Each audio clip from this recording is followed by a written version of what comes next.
8 News at 5 starts now.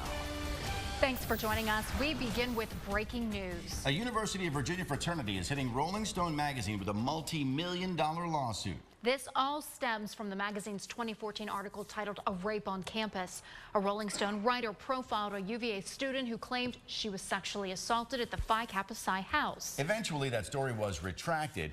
Information still coming into the newsroom this evening. 8 News investigative reporter Carrie O'Brien is keeping abreast of things for us. All right, what do we have tonight, Carrie? Well, Rolling Stone has been preparing for this, and today Phi Kappa Psi officially filed suit over the now debunked article. The fraternity is seeking $25 million plus damages, saying the article made the fraternity and its members, quote, the object of an avalanche of condemnation worldwide. In the article, a student identified only as Jackie described being raped by several men at the Phi Kappa Psi fraternity house.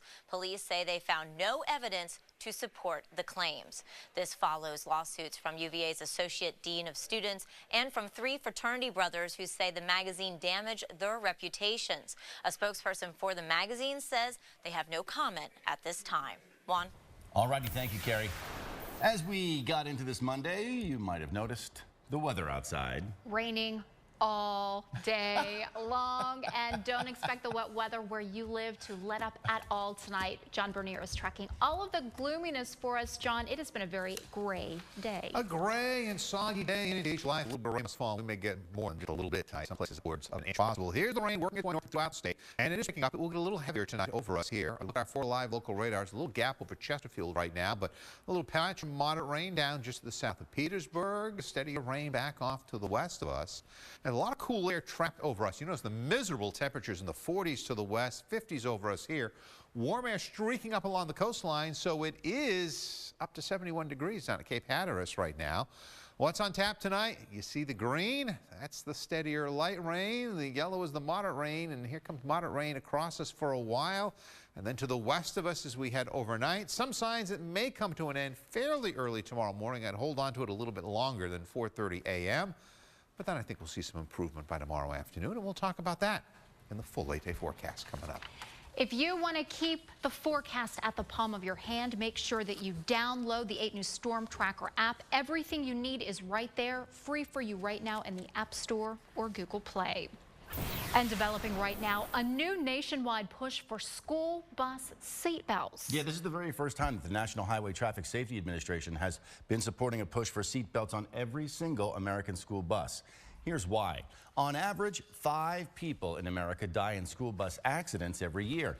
Only 6 states currently require students to be buckled in. Virginia is not one of them. And new crash tests show seatbelts can keep riders safer in a bus rollover. So will Virginia follow these recommendations? 8 News anchor Avajoy Burnett got some answers. This was the very scary scene not even 2 weeks ago in Caroline County. A school bus full of kids flipped over. Every single student survived, even though there were no seatbelts on the bus. A school bus is one of the safest modes of transportation.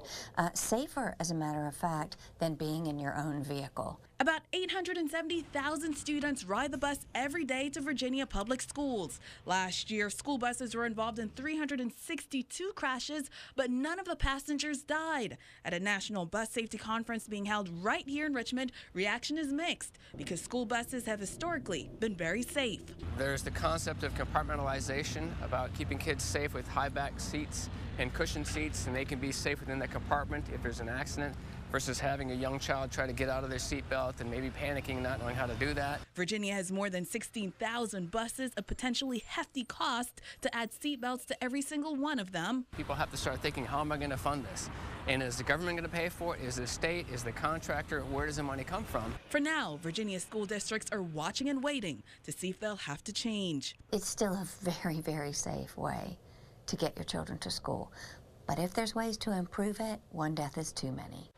So in your work today, Avajoy, did you find out exactly what local districts are doing now? Well, you know, these recommendations just came out yesterday, so they're just absorbing everything. These are just suggestions. So at this point, we're not quite sure what they're going to do. Waiting to see, and money, of course, is a big issue when it comes to retrofitting these buses. Still a lot of questions. Yeah, tens of thousands of them across the country. All right, well, the story has now been broached. Thank you, Avajoy. News where you live now in Dinwiddie, where a woman's been arrested after a police pursuit that shut down part of I-85 today. Investigators say they tried to stop Angelica Guzman's car around 10:30 this morning, but she wouldn't stop. We're told she drove over spike strips that blew out her tires, then continued until her car caught fire. She's been charged with driving with no license plates. In Henrico County, fire caused an evacuation here at Elko Middle School. Kids were outside for about 30 minutes. That fire in a bathroom stall, no serious damage. The cause remains under investigation.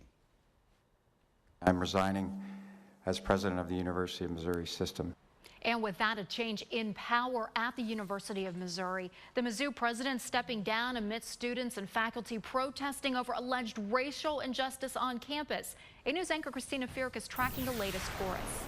Students, staff, even football players all had gone on strike, refusing to play until the university president resigned. School leaders called for an emergency meeting today, and it was at that meeting Tim Wolf made it official, explaining it's the right thing to do.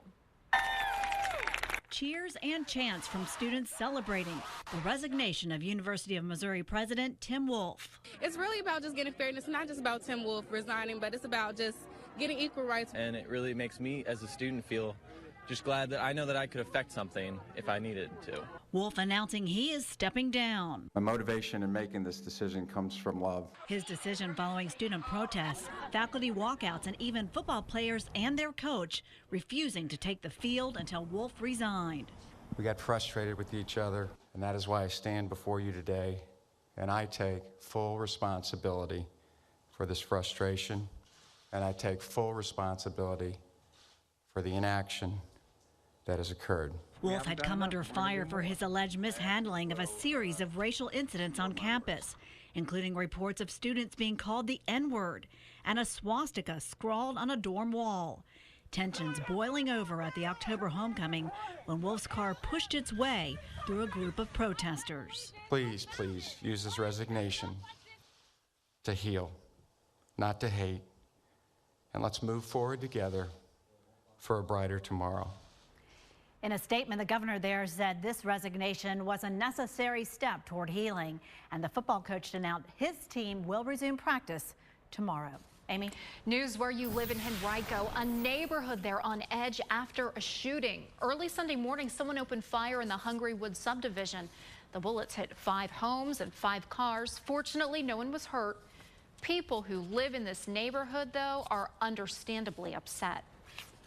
It does make you angry. There's a lot of little children around here, a lot of families with newborn babies, and just want everyone to be safe.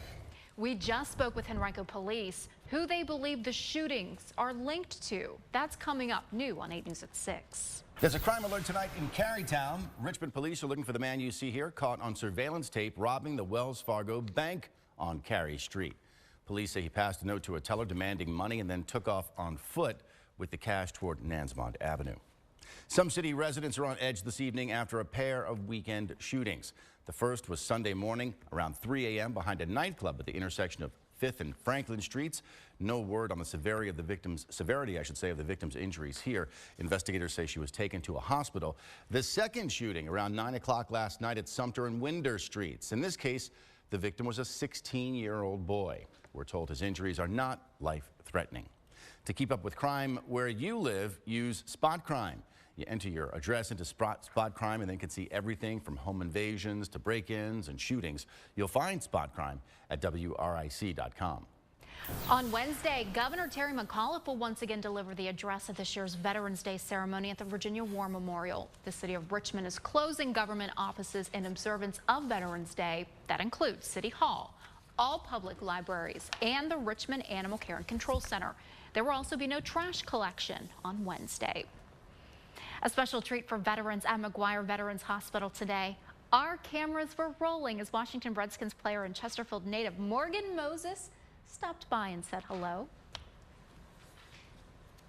These veterans, they take the time to serve, so we're able to, do things like play football and just little things that we take for granted. Moses was drafted by the Skins last year, but before he went pro, he attended Meadowbrook High and UVA. Those patients had a blast. That's nice to see him out there. All right, a consumer alert now. Black Friday less than 3 weeks away, And in 2015, some 20 million people will make their first purchase ever via their mobile device. Security experts say things like credit card hacks and phishing scams and fraud are great reasons to start protecting your personal information. When you get an email from a retailer promoting deals and discount codes, don't click straight through on that phone. It's harder to tell on your cell if a link from an email is legit. Fire up your browser instead and try the promo code there. Don't use mobile payment services like Google Wallet or Apple Pay at places you don't trust. Only install store apps from trusted merchants. And to fully protect yourself, make sure your payment services are linked to a credit card, not a debit card. It's easier to report fraud on a credit card. Using a debit card can possibly wipe you out. And finally, protect your phone itself. Last year, nearly 1 million apps were classified as malware. And here's another warning. It's about those coupons and free trip offers online. Most of them, if not all, are fake. The BBB says coupons carry big names like Target or Walmart, but if you look a little bit closer, you will notice that the website URL is not affiliated. You can also look for a blue check mark to verify a page. It's a workout that's not for the faint of heart. Here it is, CrossFit. It's full body exercise and it pushes people to the limit. Even pregnant women are taking on the challenge now. They're lifting weights, doing handstands, running, and jumping around. I still feel just as strong. The biggest difference is just my cardio. But is it safe? Tonight at 11, we look into the dangers and benefits of working out with child. An 8 News update now on Virginia's favorite newborn. Caleb Baby Buns Graves is continuing to make quite a bit of progress. In a post on the family's Facebook page, we learned he's now eating every 2 hours. That's a wonderful improvement. For the full update, hey, go to WRIC.com. It's one of our most popular stories, and you'll see it right there on the homepage. You can help Midlothian and Louisa High Schools celebrate Celebrate My Drive contest. State Farm asked schools to show how they raise awareness for Drive 2 and 2, a campaign to keep 2 eyes and 2 hands on the wheel. More than 7,000 schools entered. The grand prize is $100,000 and a concert by Echo Smith. Online voting continues through Friday. Did you see snow on Venable Street this morning? Sorry, it wasn't real. Those of you who love the snow, this photo made the rounds across social media today, but it is actually part of the filming for the movie Loving. It's underway now in Shockoe Bottom. Loving tells the true story of an interracial Virginia couple who broke marriage equality barriers. Coming up, heard by the Blackfish documentary, SeaWorld announcing big changes to its killer whale shows. Also coming up, another NFL star has been accused of domestic violence. We'll have the latest for you on Dallas Cowboy player Greg Hardy. You're watching 8 News at 5, the news where you live on this Monday night. We are covering the news today from Jordan Point all the way to Jefferson. Stay with us. 8 News at 5 is back after a quick break.